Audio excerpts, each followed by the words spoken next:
आमच्या DS news 24 चॅनलला like करा, शेअर करा, सबस्क्राइब करा आणि बेल आयकॉन प्रेस करायला विसरू नका। नमस्कार, मी अश्विनी पुरी, डीएस न्यूज 24 मध्ये आपल्या सर्वांचं स्वागत। बघणार आहोत बातमीचा सविस्तर आढावा। राज्यात आज 12वीचा निकाल जाहीर झाला। यामध्ये अनेक विद्यार्थ्यांनी घवघवीत यश मिळवलंय। 12वीच्या परीक्षेत छत्रपती संभाजीनगरच्या तनिषा बोरमणीकरने 100% मिळवले आहेत। तनिषा बोरमणीकरने संपूर्ण देशामध्ये संभाजीनगरचे नाव मोठं केलंय। तनिषा ही अभ्यासासोबतच खेळात देखील हुशार आहे। तनिषा ही आंतरराष्ट्रीय पातळीवर बुद्धिबळ खेळते। तनिषाने मालदीव येथे झालेल्या उकुलहस येथील पश्चिम आशिया युवा चॅम्पियनशिपमध्ये कांस्य पदक मिळवलंय। या स्पर्धेमध्ये तनिषा दुसरी आली होती।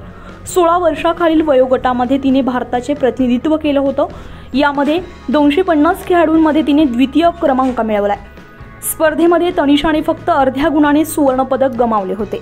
तनिषा ही अभ्यासामध्ये खूप हुशार आहे। 12वीत तिने 100% मिळवलेत। तिने 10वीच्या परीक्षेमध्ये 98.2% गुण प्राप्त केले होते। तनिषाला मोठे होऊन सीए बनायचं आहे। ती सध्या सीए फाउंडेशनच्या परीक्षेची तयारी करते। तनिषा ही खूप हुशार विद्यार्थिनी आणि अष्टपैलू खेळाडू आहे। तिला 12वीमध्ये घवघवीत यश मिळाले, त्यामुळे तिच्या कुटुंबियांना आणि शिक्षकांना खूप आनंद झालाय। तनिषा संभाजीनगरची आहे। ती संभाजीनगरच्या देवगिरी कॉलेजमध्ये शिकत होती। 12वीच्या परीक्षेत 100% मिळवणारी तनिषा ही राज्यातील एकमेव विद्यार्थिनी आहे। त्यामुळे संपूर्ण राज्यभरातून तिच्यावर कौतुकाचा वर्षाव होतोय।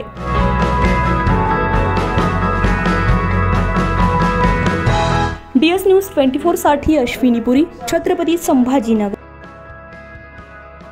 अशाच नवनवीन घडामोडी पाहण्यासाठी पाहत रहा डीएस न्यूज 24। तोपर्यंत मी अश्विनी आपली रजा घेते। नमस्कार।